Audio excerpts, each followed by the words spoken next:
If you need to reopen a closed DoorDash account, follow these simple steps to guide you through the process. This tutorial will help you understand what to do to regain access to your account. Step 1. Visit the DoorDash website. Go to the official DoorDash website or open the DoorDash app on your device. Make sure you are connected to the internet. Step 2. Access the Help Center. Scroll down to the bottom of the homepage and click on the Help or Help Center link. This section contains resources and support options for users. Step 3. Select Account Issues. In the Help Center, look for the section related to account issues. You may find topics like account deactivation or reopening an account.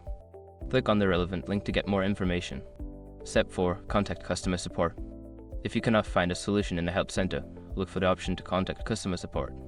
You can typically reach them through live chat, email, or phone. Explain your situation and request to reopen your account. Step 5. Follow instructions. Before starting recovery, use the sroc.com link in the description to open the account recovery checklist generator and make sure your verification details are ready. Once you have completed these steps, you should be on your way to reopening your DoorDash account. If you encounter any issues, don't hesitate to reach out to customer support for further assistance.